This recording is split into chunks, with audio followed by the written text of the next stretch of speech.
Добър ден, това е подкастът на OFFNews. Hi, this is OFFNews podcast. Аз съм Искра Ангелова, I'm Искра Ангелова. И моят гост днес е директорът на Boyana Film Studios. My guest today is Ярив Лернер. He's the CEO of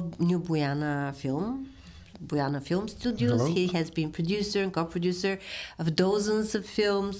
Born in Israel, he spent his childhood in South Africa and later moved to California, where he began working in film as a stuntsman, so a risk man. Yes. A man of risk. His father, Avi Lerner, is the founder of New Image and Millennium Films, the film companies behind dozens of films, and also owning right now the new Boyana Film Studios. Right. Yes, correct. So thank you very much for coming. Thank you for the invite. The reason you're here, unfortunately, of course, is a scandal, because Fortunately, yes.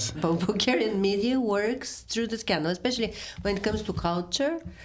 The only thing that matters in most big Bulgarian media is there any scandal?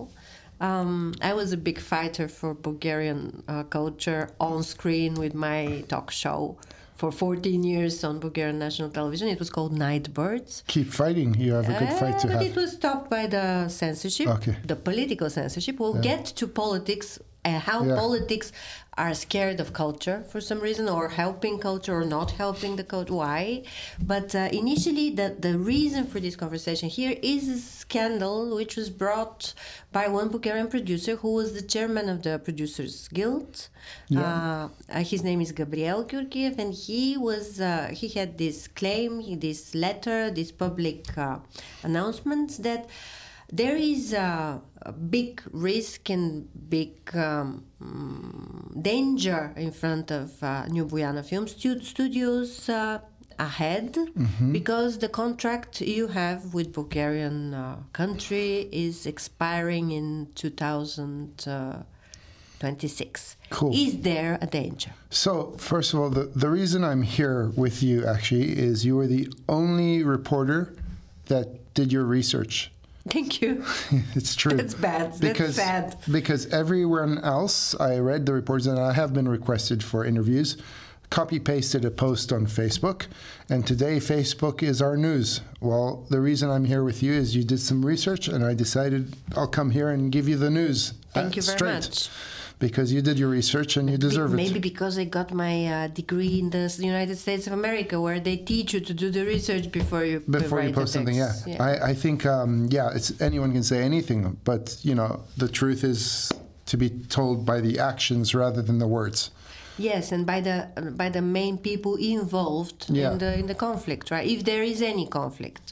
So, first of all, the contract with the government is one thing. It expires in November 2026. There is no danger for the studio to be sold. It's a working business. The truth is that my father and Trevor, who are the partners of the studio, are 77 and 75 and want to retire, and they want to sell their shares. And I'm here in the country. I moved here in 2013, and my intention is to keep the studio alive and do whatever it takes. So that's where it's at. So I know there's a lot of rumors. A lot of people say they're in the know. A lot of people say they're in the know because they have self-interest. And what they say publicly is not really the course of the action. So, let the Bulgarian Producers Guild speak for itself. I'm not there to represent them. They're an independent union. Their body is, the purpose of their guild is to promote filmmaking in Bulgaria. And they should answer why or why not someone has talked on their behalf on their own. I'm here to answer just purely what I know from the film industry. And from what you know, you're not going to sell New Boyana Film Studios to a third party, right? No. Okay, perfect. Again, what I'm saying is my father and Trevor want to sell their shares. Their shares. Yeah. That doesn't mean they're selling the studio. It's way different. Yeah, it is very different. Yeah. The thing that matters the most, I think, is the purpose of the studios, because this is has begun and was for years during socialist times also our main production field, equipped with very old, by the time you arrived, equipment, their work. How many people work for you there? Oh, I would say about 7,000 families depend on the existence of the studio. Right, and also they became, through your work, through the work with you, and part of the family. Hollywood, yeah. Right, but through their highly professional work with huge productions there, from Hollywood and also from all over the world, became truly professional, which they weren't before. I mean, there you raise a new generation of filmmakers, and it's not too much to say that this is the biggest film studio on the Balkans. It is. It is, yeah. And this is surprising to get attacks from the very people that we gave the career to. It's very strange, because for me, when I want my country to grow, I'm imagining things like this to happen.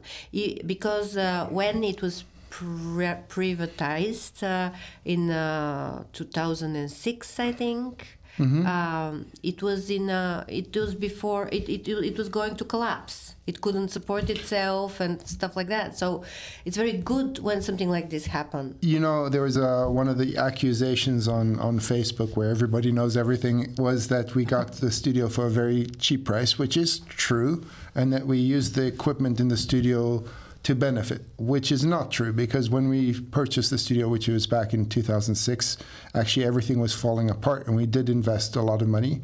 Yes, it is true that certain productions came and invested on the behalf of the studio, but it wasn't true that we got something for nothing. We worked very hard to get it up to the standard it is today, and we continue to develop it. I mean, we're going to be building another stage, and we're going to continue to develop the studio to serve the purpose of movie making. Which is great. I mean, I'm going now these days to different markets, film markets, because one of my ideas is getting ahead and got awarded and stuff.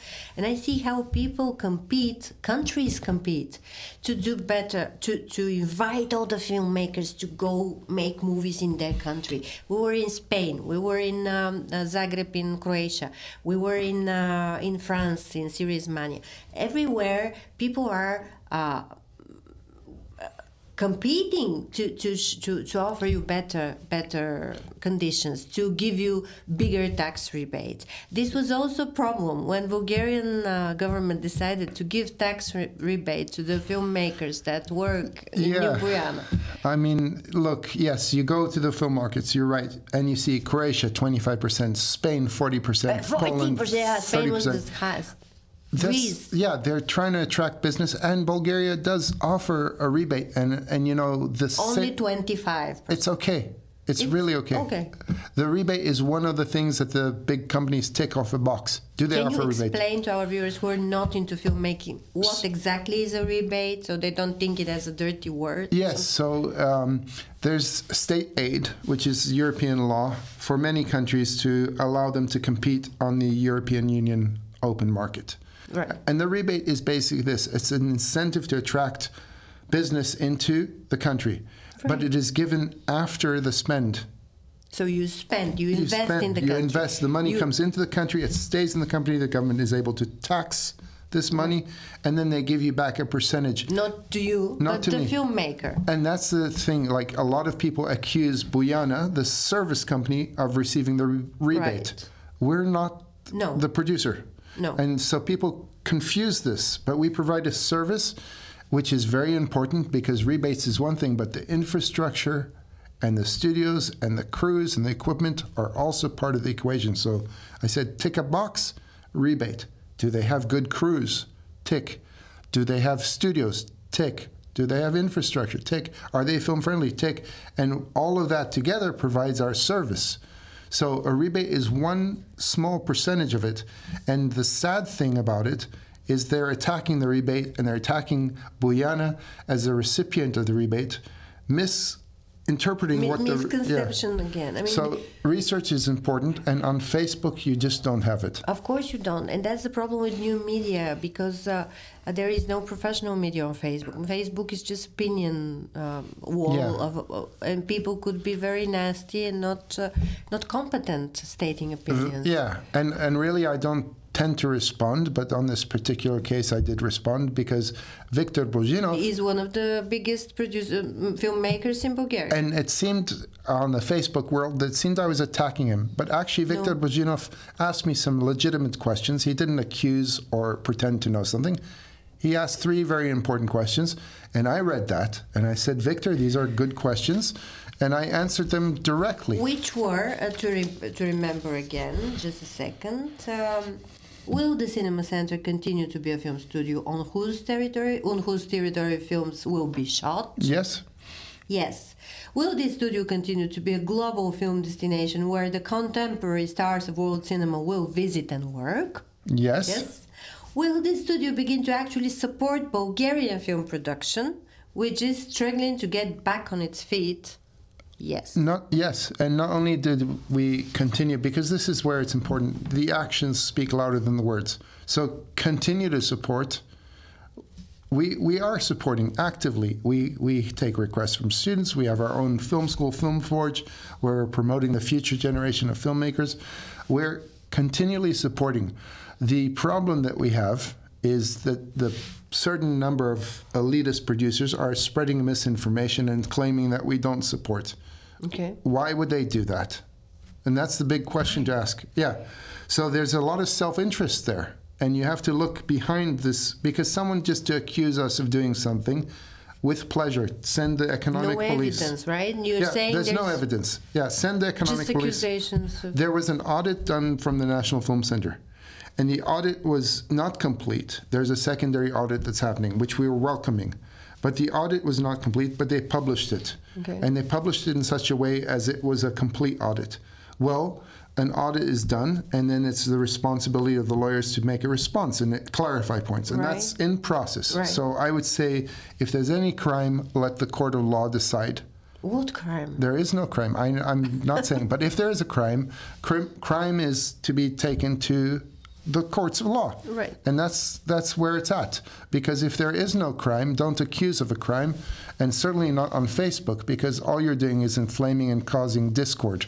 And the problem is that here there is another rumor that for years after that rumor, that a political figure wants or owns parts from the land or wants the land so they can build their luxury complex, which happened in Litva, I think, or somewhere, because this land there is very expensive. And is there any truth in this rumor? There is truth that people want the land. It is a great piece of land. Yes. It's 100% true. Absolutely. And people definitely see the profit. But across from our studio is another piece of land that they've developed. Yes. I would say that they've taken 9 years to develop the land. And, you know, it's perpetually changing hands between banks and developers and stuff like that. You know, the best use for the studio would be a parking lot, because across the road there is no parking lots in Sofia. Yes, you're right. Across the road is 700 families are moving into the land within 2 years. I know that for a fact. They've sold houses. These families that are moving into have 3 cars, and there's 1 parking spot. So they're going to need, you know, so if you're going to look at the land for land, build a parking lot. That's the simple thing to do. This would be such a pity. It is such a pity, but that's not... You build such a... That's a treasure. This is a treasure. Look, anyone in Bulgaria that says they're going to come buy the business is buying the land. Anyone outside of the Bulgaria that's looking to buy the business is buying the capability of the studio to make movies. But that's the I think the important point is that in 2026... maybe the owner of the land is no longer obliged to use the land for cinema production. That's not true either. I want to hug you. Yes, thank you very much. In 2026, we have a mortgage with the government which we signed. Technically, this mortgage is not valid anyway because European law. Everybody knows the situation. The 226 that the mortgage of the percentage ownership from another person, which means at that point, we can then go to a bank and get a mortgage against the land. Right. But why would you even get a mortgage against something when you don't need it? There's a viable working business. Okay. It works. Shareholders want to sell their percentage. Understandable. They want to retire. It's up to the business to raise its capital and work as a business. So who you think will inherit them? if they're sharing their... No, it's whoever wants to purchase, and my intention is to purchase the whole business. Yeah, so that's where I'm at. Oh, you're a rich man then. I'm not rich. I'm not rich. I'm joking.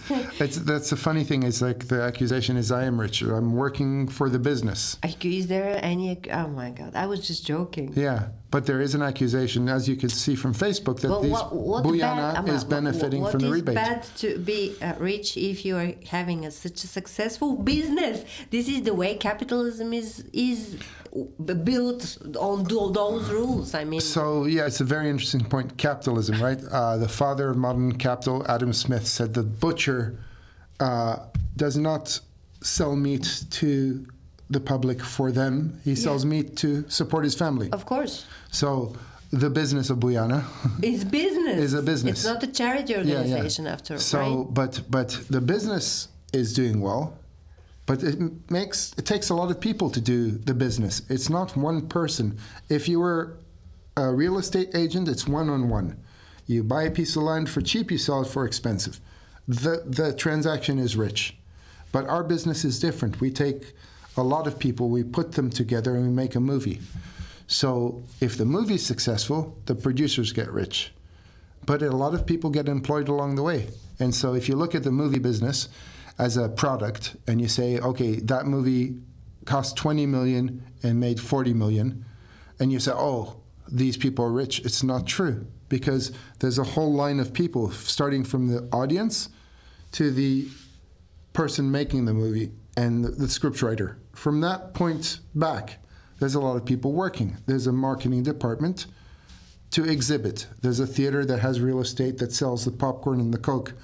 There's the distributor that buys the product to distribute, and they have to spend advertising. And there's a producer that makes it, and then there's a service company that services it, and it starts with a scriptwriter. So a lot of people along the way make that 20 million turn into 40 million. A lot of people worked along the way. So nobody gets rich off it, but everybody gets paid a fair wage for their services. Yeah, but in ex-socialist countries, it's bad to actually have an honest business. It's very, very difficult to explain to people how it works because they're used to very other types of schemes like corruption and stuff, and nobody actually believes in fair play, which is very bad.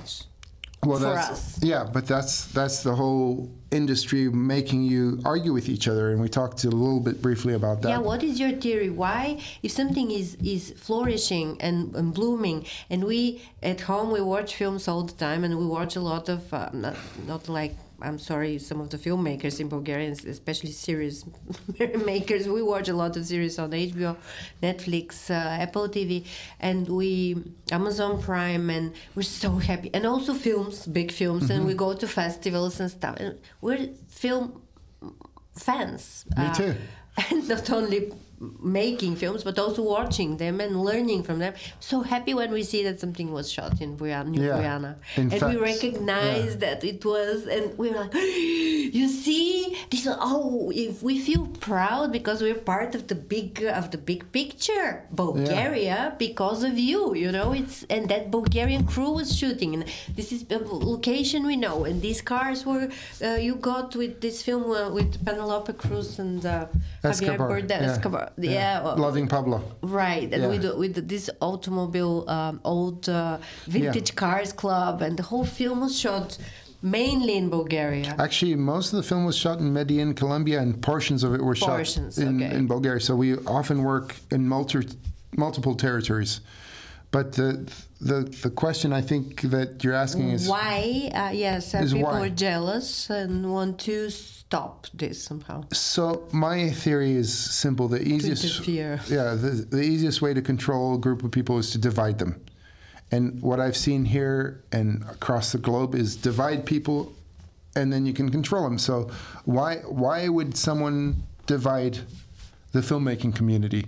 They have an agenda. They want to control them. And someone who presents themselves as a famous producer or whatever by throwing dirt the other way obviously has something to hide.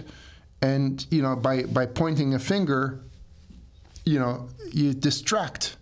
And so I would like that person to point the finger back at themselves and ask them, what do you have to hide? because I know what they have to hide.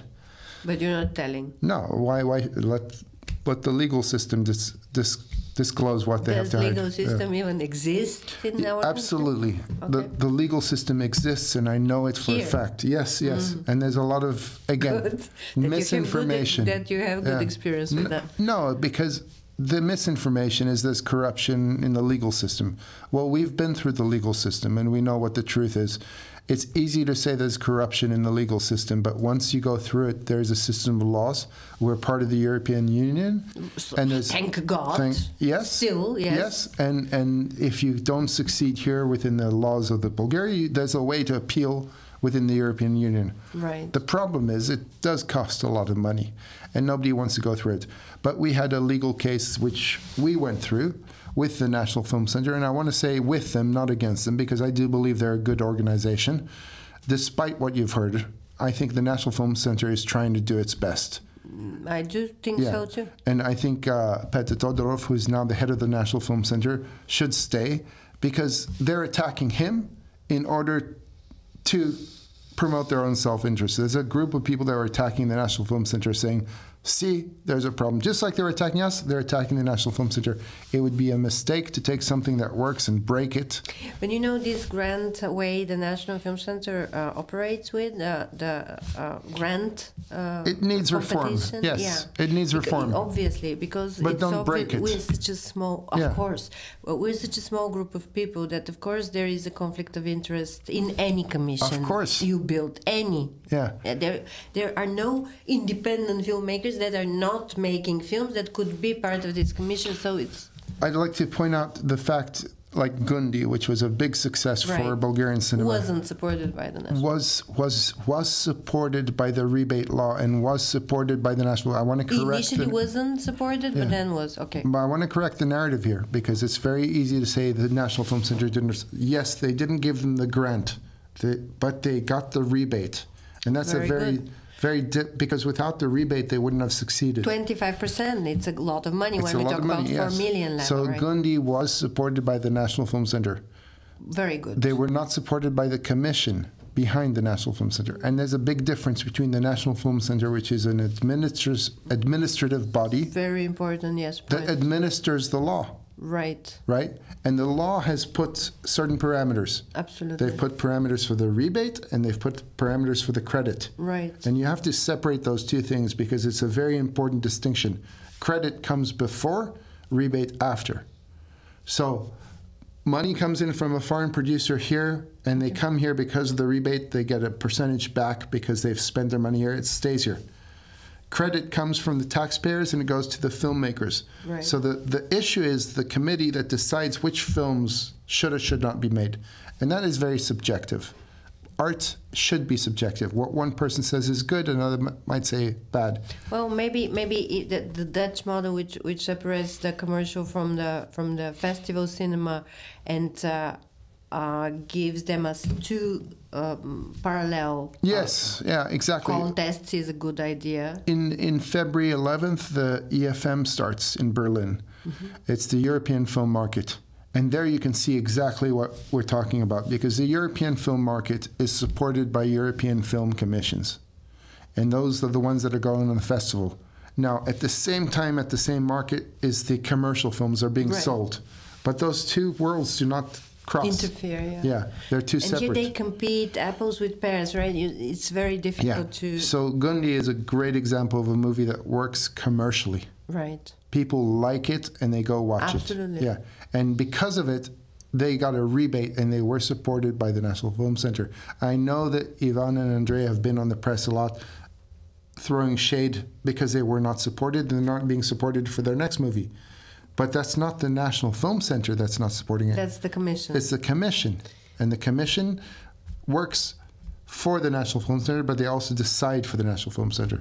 Yeah. So it's very easy to point a finger at the administration, for example, in this case. But I'm telling you... Where's the Ministry of Culture in this whole thing? Look, the Ministry of Culture are constantly changing, and we've had...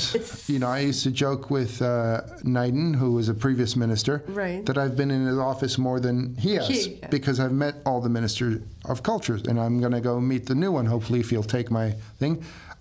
to make sure that he understands what it is we're doing. Yeah, exactly. What we're doing. What's your work? Yeah, there's no assumption that he would understand because he's new in the job, and of course we need them to help us. We need the Ministry of Culture to support us, and we need to support the Ministry of Culture. Do you support Bulgarian cinema in any way? 100%. How? So in many ways. First of all, when we do our movies, before we even start, we file a permission at the Ministry of Culture. So right off the bat, 5,000 leva is going as a tax. So financially, we're there just by the work. Right. Secondly, when we have a lot of students come in, we often give them the equipment for free because without that equipment, they cannot make their movie. Thirdly, there's a lot of projects that come our way from the National Film Center that need extra help, which we do, and we have done in the past. So a lot of the movies that have been done through the National Film Center, like The Heights and Voivoda, we supported with extra help. On top of it... Voivoda was one of the films that this producer that's accusing you now of something has produced, right? We put in about... So you worked with him before? Her, yeah. He was a producer, but she, Zornica Sofia was the director. Is she a he or... No, she's a she, she but is Zornica, then they, in the press, I read that Gabriel was the producer of this film. Oh, yeah, I don't know about him. I worked with Zornica. Okay, Zornica Sofia, we know, yes. Yeah. Yeah, you said he, so I was confused. I know about Mr. Georgiev. Okay, look, yes, we definitely supported Voivoda. I have wardrobe and lots of equipment we gave for the movie. I don't know if it ended up good or bad, but we know we supported them. It was good. It's why I'm asking this, because it's not a little country in the big state. It's part of Bulgarian economy. It's your work supports, as we said, 7,000 people who work for you. So there's supports also Bulgarian cinema. It's part of our economical and cultural life, and it's very important to continue be that way. And that's what we all want, right? There's a very important aspect of how we also support Bulgarian cinema, which is not seen right off the bat. But because we're doing our work, we have people working. They know how to do that work. That's so important to know. Yes. Yeah. So without that, there would be no Bulgarian cinema because they would have to find other forms of employment. And train new crews, and we know how this looks. So, for example, a lot of our crews, not only are they working for us, but they're also artists. Of course. And they're able to continue being artists because they have a reliable means of employment. So with that artistry, they're able to contribute to other ways. I was very upset when one of our key makeup artists went to work for Hungary. Because about 5 years ago, Hungary has a much better rebate, before we had a rebate, and she went because she needed the work. The sad thing about that is she is training Hungarian kids who are now Hungarian makeup artists into her artistry that she developed here. And that's sad for us because if they go, then we lose the cinema. So it's very important to understand that our cinema industry is built on people, not things. So the accusation on Facebook that we got a lot of equipment, first... Not Tita. Are you talking about Tita? I'm thinking about her name is Yana. No, it's another one then. A makeup artist who went to Hungary and I was... No, anyway, the point is that we got a lot of equipment when we first... It's true, we did use the equipment, but that equipment is no longer usable. It was 70s years, film like 70 cameras. Years old equipment. Yeah, we've continued to reinvest and update our equipment because our equipment would not be used. So we did, start with a great... basis, but we built on it. Of course you did. That's out of the question. It's very interesting to me how any successful thing in Bulgaria has to be like on court, like prosecutors, journalists act with successful people like they are accused of something. You're just doing your job very well, and it's obvious, and everybody would like to be like you. I mean. Well, they don't know what it is. I mean, yes, maybe, but it's a lot of work, and I don't think a lot of people want to do that work. I don't know how much.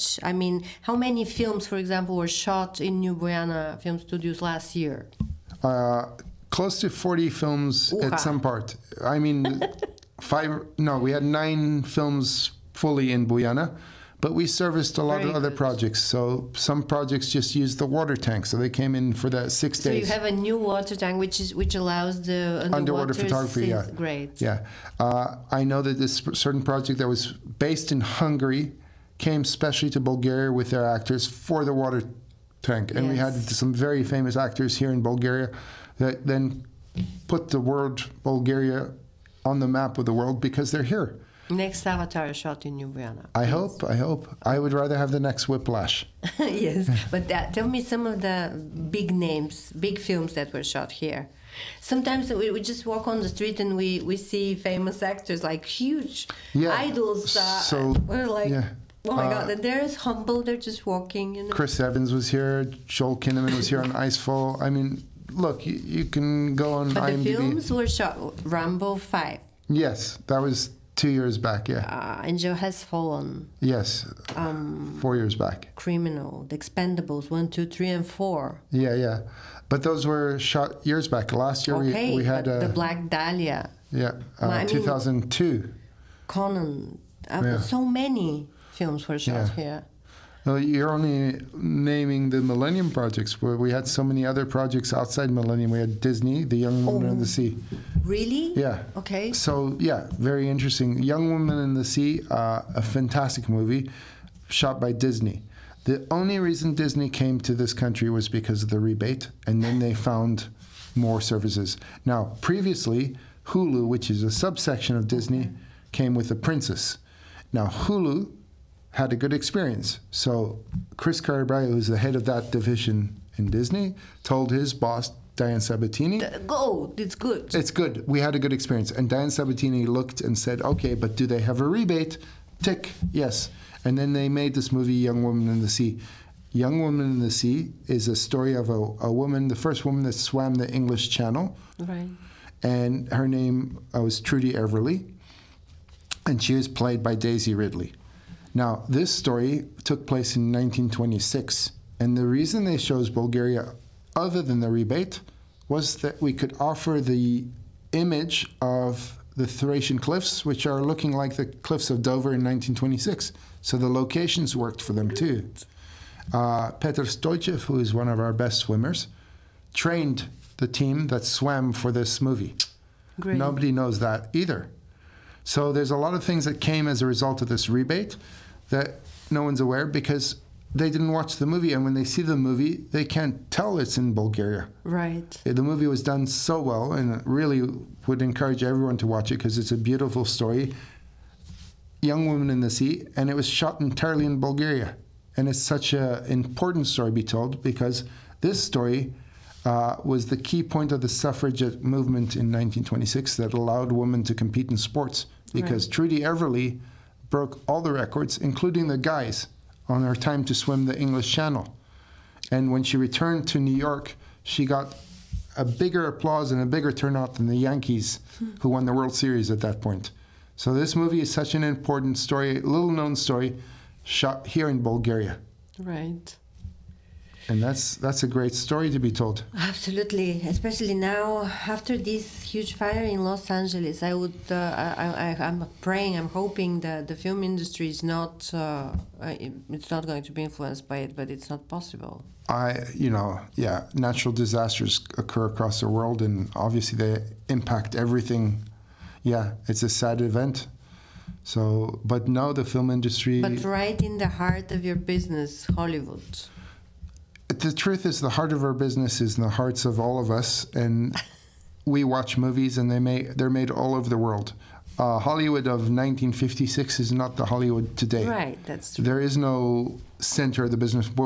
In Los Angeles lives the agents of the actors. Yeah. But the actors are living all over the world. Right. And today we can connect with them from everywhere. And in fact, more business is being done in London today than in Hollywood. And the reason more business is being done in London is because London has a good rebate system for 25 years. Right. So it grabbed the business from Hollywood. How will the new administration impact your business? Do you know? Can you? No, I don't know, honestly. I mean, they'll create a lot of interesting stories that will be told down the road. So Unpredictable. The future... In any sense, the new administration in the United States is unpredictable. The future is always unpredictable. Well, that's true. I know that the tenets of democracy allow a president to be around for 2 terms, and as long as that doesn't change, it will be 4 years of whatever it is, and we'll be over it. I think we'll be okay.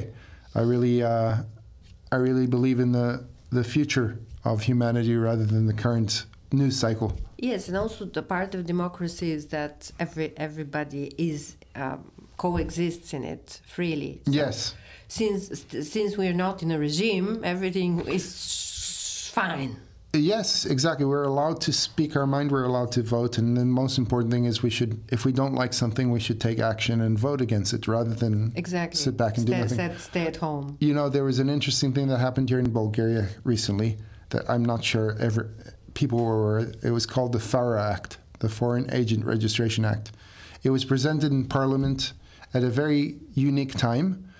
And it was called the FARA Act. So if you just read the top of it, you'll say, "Oh, that's a normal act. It's an American act." But the Foreign Agents Registration Act. But if you read underneath it, very, very, very disturbing law. Very disturbing, and it was against civil society. But funded by Russia. I mean, implemented by Russia. You read the title and you say, "Oh, it's an American law. We should adopt it." But when you read the text, and this is a very important thing because today, nobody does their research. They just read what's on Facebook. The titles of the articles. The title was good, but the text said the following. If you're registered as a foreign agent, you cannot receive money from overseas outside the European Union. You cannot employ people from overseas outside the European Union. And if you do, you have no access to hospitals and you have no access to education. And you're registered as a foreign agent, which means the government can audit you for the next 5 years. Now, why is that interesting to me when they did that? One, obviously it affects our business directly, but the second interesting thing is who did it. Who did it, yeah. And what we said earlier is it's easier to control people when you divide it. The people that did it were trying to divide us. They're trying to say, you're that, I'm this. You're a foreign agent, I'm a local agent. And this is the danger of just reading the title and not the text. Well, we still have visas to go to the United States, so I know very well what you're talking about. And this is also fault of our politicians, because they're not successfully proving that we're eligible to be traveling freely in the United States as well. I mean, we obviously have a lot of problems to solve still. Yeah, there's the Magnitsky Act, of course, and there's a couple politicians that are under investigation, which is, whatever that is, but we cannot. And they're not allowed in the United States. Right? No. Because they're, according to Magnitsky law, criminals. Yeah. Criminals, yeah. Mm-hmm. Yeah, they're economic criminals. You see? Yeah. So and the thing is we can't do business with them. No. We're not allowed to because we report to Bulgarian government. But they are doing a lot of businesses here. So you interact in some ways with them. Of course. Because there's no other choice for you. There's no other choice. But, there's this whole fear about the Eurozone coming in. And in a way, they're very nervous about that because... Yeah, we see that not everybody, but a lot of people are very nervous. Yeah. So the interesting thing was the Schengen, which Bulgaria just became part of Schengen. And I thought it was a great thing, but there was a lot of misinformation about that, saying, they're going to kidnap Bulgarian children and transport them. But that's again the Russian propaganda, which is for some reason very well paid and spread all over the country.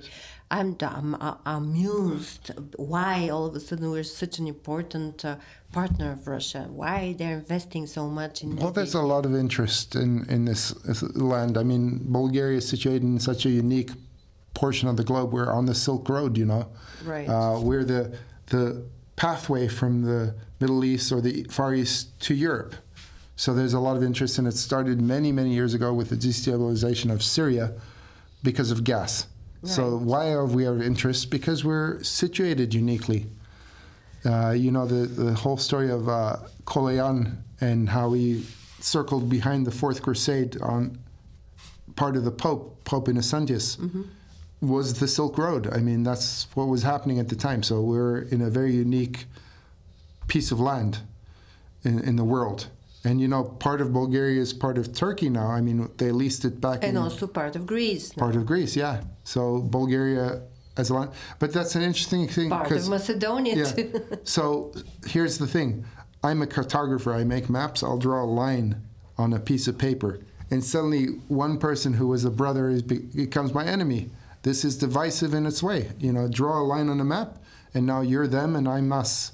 And we don't like you because of a line on a map. We're the same. I mean, we're brothers. We're humans, yeah. So no, I mean, even a lot of Bulgarians still live in those lands that are not part of Bulgaria anymore. So. And so it's great that Schengen is part of Europe because you can go to Greece and you can go visit. Everywhere, of course. Yeah. So the thing with the misinformation about trafficking children across Schengen borders, it's not true because there's a police force that's supposed to stop that, and it's even better that they can chase. Of course. Yeah.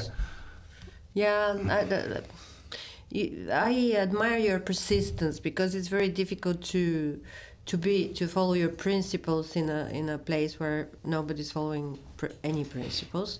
But we hope that gets better with going slowly into your Eurozone, into Schengen, and into the civilized world. So yeah, I think one of my favorite reporters often used to say, watch what they do, not what they say. Yeah, very important. So you say principles, watch your words, they become your actions become your character, which becomes your destiny. I mean, that was a very famous quote. Watch the actions. Don't worry about the words. In theater and in cinema, we say, because I'm also an actor, we say, what is the purpose of the character? Watch what he wants, not what he says, watch his purpose. So it's important to say that your purpose is to continue to make films in Bulgaria, in new Boyana Film Studios, and that's so great. I mean, it's a very interesting point, and you're bringing up a lot of interesting points when you say, what's the purpose of the character? I was recently asked on a podcast by an acting coach, how do you establish a relationship with a producer? Right. And my response was this, that's the worst thing you could do if you want to be an actor. Establish a relationship with your character. Not with the producer. No, the tabloids are filled with relationship with producers. But as an actor, establish a relationship with your character. And if your relationship with the character matches the vision of the director's character, they'll cast you. You'll cast you. You know, so many people say, I never get cast. I'm never going to get the role. Well, maybe you're just not what they were looking for at the moment. Maybe you weren't the vision of the director, and it's got nothing to do with you. With you or your acting skills. Yeah. This is what I tell, because I have a small group of actors I'm coaching, and we actually got into your casting system, Neko. Oh, thank you. No, I mean, thank you that you have a casting firm that young actors can go to, not only young maybe. But the thing is, you're not bad actor because you're not cast. That's part of the job, to be always ready to be to go to castings, to be refused, to not be chosen for this particular role. Yeah, I know it's a very hard thing not to be chosen. I know. But understand that before you even got there, you weren't chosen, because in the director's mind, he had a different vision. Different idea of the... And it's the director that chooses, not the producer. The producer will choose one or two names that greenlight the movie. James McAvoy, Tom Cruise. Yes, I'll choose those. But all those other roles, the director chooses. And if you don't fit the image of a 30-year-old grumpy man, then you're not going to get chosen. So know what you're going for. But it doesn't mean that you don't have to work all the time and sustain your condition and do acting courses and go to the academy. We have a 4-year wonderful professional education in Bulgaria. Yeah. So, I mean, train yourself, right? I mean... And the other interesting thing is people say, well, I'm not chosen because I don't have a good accent.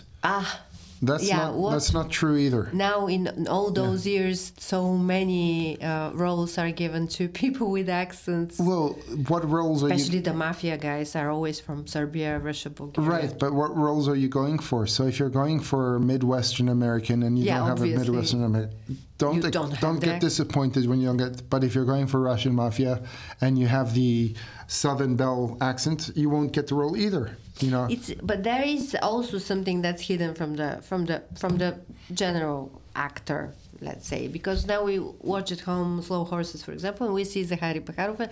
Захари Бахаров got really famous with Под прикритие, Undercover, and of course now he has the exposure, he's been seen, and now he acts and has a beautiful big role in Slow Horses, which is an English series, and there he acts a Russian, his character is a Russian mafia guy. Sure. And I'm thinking, why didn't they get a Russian actor? I mean, why did they Because he's a good actor. He's an excellent actor. That's the basis of it. It wasn't because he's just a good actor. Right, and Bulgarian also, which is good for us. Yes, but he's first a good actor, then he's Bulgarian, so he is a good actor. So your advice to young actors will be where to go to castings, because they know in Bulgarian cinema nobody does castings.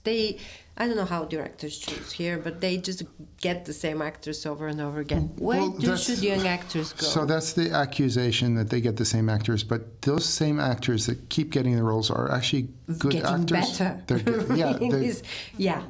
Of course, once you get the exposure and you learn how. You learn in the process also. So what we're doing actually, we start February 3rd, is we're doing a Film Forge course, and we're acting for cinema. Acting for cinema. So acting for cinema is different. Is so different and so unique. In our theater academy, we learn how to act in theater. But the audience is so far away from you. Yeah, and in theater you overexpose and you talk like this and project, and you have to fill this huge hall with 500 seats. And in cinema you have totally eternal. It's different technique. In theater, when there's an emotional scene, you're crying. In cinema, when there's an emotional scene, you're trying not to cry. Exactly. But because the camera is so close to you, you see someone trying not to cry. It's like, but that's too much because the camera is so close. So when we're doing our Film Forge courses and we're teaching acting, we're actually teaching wardrobe, makeup, camera, lighting, grip, electric, and everything around the acting to know what to do. Because not only have you got to act, but you have to act wearing the right clothes. Appropriate, yeah. In the light. For the character. Yeah, in the camera. Because if I have a scene and I'm in the dark. You're moving like this, and you're in a close-up. Yeah, nobody can see you. Exactly. So the acting happens here. Yeah, exactly. And that's what cinema picks up, it's here. You know, Clint Eastwood, one of the most famous actors in the world. What is a classic shot that you have a Clint Eastwood? It's that close-up with the eyes. Yeah. And, you know, Scott Eastwood is a great actor too. He's his son. He looks like him. But Clint Eastwood had something in the eyes that no one can find, you know, and it's all in the eyes. So we work with Scott Eastwood. We think he's a fantastic actor. But the scenes, and I want to point out Clint Eastwood especially because something in his eyes resonated with the public. And that was what acting was. And it still is. And also the casting agent has to resonate with you because before I have this experience years before. Yeah. There were different casting agents, and we were at this point. New Boyana wasn't even existing yet. I think you weren't here yet. But there were UFO and maybe the other one was New Boyana. The first two big companies that were casting. But then the access was easier, I think. True. At that time, there was a very specific type of movie being made. Right. And a very specific role was being filled by the casting agent. So it wasn't really against any Bulgarian actors. It was that role fit what the casting agent was instructed by the director to find that person. Now, things are different now. The Young Women in the Sea, which I mentioned, employed about 5,000 Ukrainian people. And why did they employ 5,000 Ukrainian people? Making an Ukrainian movie. They're making a movie in New York in 1926. Right. But in 1926, in New York, were a lot of European immigrants. And they needed a very specific look. Right. So another accusation was they did a movie called Chernobyl, or a series called Chernobyl. And they accused the filmmakers of not employing colored people. Right. But it was set in Russia and there in were 1980s. No colored people. So, you know, there's obviously a need for diversity, but there's also a need for accuracy. In objectivity, especially if you do a historical piece, right? So there's a great example of something that's very unique, Bridgerton, which is very successful, which is a super diverse cast. But if you look at how they do that, they also, with wardrobe and they did it the right way. So, now we have this example of Maria Bakalova, and every young actor here is dreaming that this happens to him or to her. And it was just a chance. We're not talking about the quality of the film itself, or the film itself, or the political context the film was made in and served. We're talking about this particular very talented Bulgarian actress who got the chance to be cast for this film. So how would you suggest our actors, young or older, should deal with this? How? So Maria Bakalova is a classic example of someone who's a good actress. Right. Because look at her other roles. Exactly. The one she got cast, she did great. Yes. She played an Eastern European prostitute. That's the fact. But look at the other roles she played, because she's done well beyond that. And that's the reason for her success. Not because of that one role, it's because of the second role. You know, Nina Dobrev is another great Bulgarian actress. Yes. But she got cast in Perks of Being a Wallflower, and that launched her career.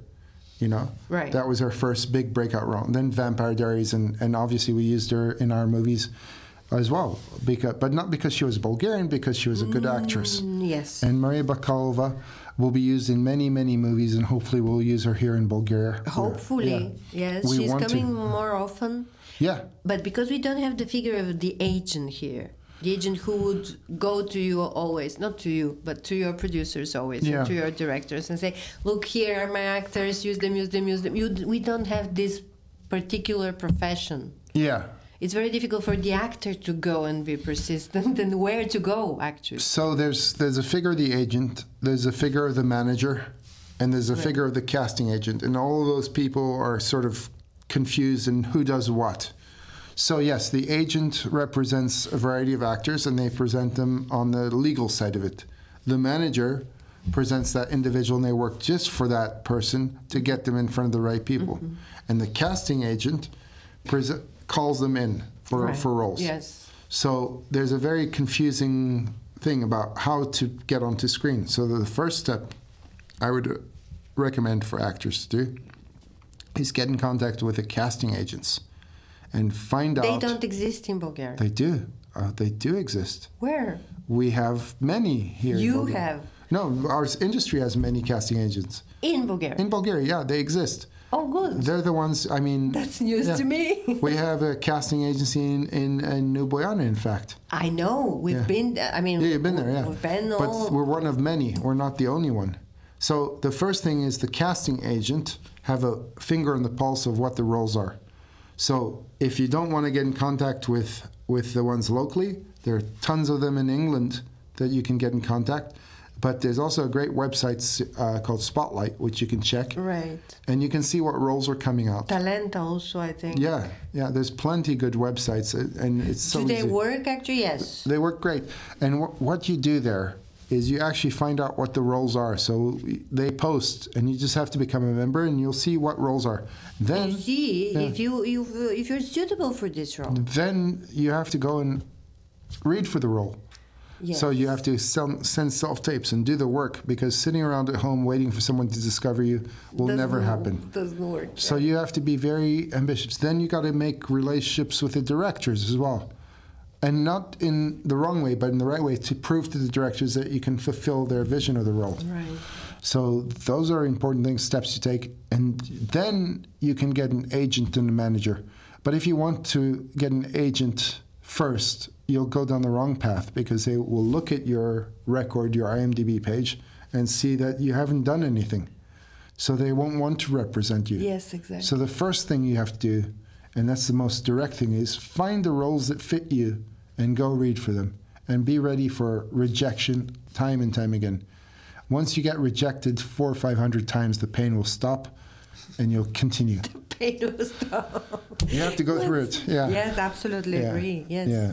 We've read somewhere that you have to be rejected 50 times in order to get a role. I mean, you go to 50 castings, unsuccessful, and then you get a role. Yes. So actors should be prepared for that. Yes. Just that system doesn't work here, but you probably know that. I mean, we never have castings in general in Bulgarian cinema, and that's. I don't think that's true. I know we have castings. Sometimes we do, but generally not. Yeah. And people, young actors, especially who are in academy now and who are training to be, just don't believe in it. But that's the way you get to the cinema. Well, yeah, what they believe isn't necessarily the truth. Exactly. I know that we do have casting, we do have often castings because I see it. I mean, I see hundreds of people coming through the studio gates casting for roles. You're talking about the American films and international films? No, just the... Also for Bulgarian Bulgarian commercials. Now, not many Bulgarian films are made on our studio lot. Right. They're made in the country, which they should be. They don't need to be in New York because it's a Bulgarian film made in Bulgaria. There's no purpose to come to us. Yeah, that's the fact of it. But in terms of the casting for Bulgarian films, they will look for you in the theater. They do. That's where they first look, the actors. Right. So a lot of the casting agents for those films go to the plays, and they go watch, they know who's who, and they pick the best actors. So maybe if you didn't get cast, you just weren't good enough that day. Absolutely. Yeah. That was a fact. You weren't the person the director wanted. Absolutely. But if you keep going and if you keep working and you are persistent, you will get cast eventually. And when you get cast eventually, you got to do it again from the beginning, over and over again. And eventually you'll get cast. It's a very strange profession. Yeah. You never achieve. Every new role is your start from the beginning. Yeah. And it's with television is the same in a way. It's like it slips through your fingers. You never build actually anything. It's always from the beginning. Every time from the beginning. You mentioned Loving Pablo, the movie we did in Colombia and partly in Bulgaria. But the movie was set in Colombia and it was originated and tells a Colombian story. There's an actor that was cast in Colombia from here called Nasko Srebrov. Mm-hmm. But he was cast there, not here. Right. And that was a unique thing because, like Zahari, an actor was cast from overseas because they saw him in enough movies here. They said, oh, he's the guy we want for that role. He fit the role. Perfect. So there's ways. And you know, just sitting around waiting doesn't help. There's a couple people that say, give me a role and I'm not getting the role because it's that person's fault. No, it's not. So just keep going. So. Right. So thank you very much for everything. I mean, you've said it's a absolutely great conversation. I'm looking forward to the new productions that are shot in the new Boyana Film Studios. Me too. Yeah, we have a lot. And we also enjoy your Christmas activities there very much.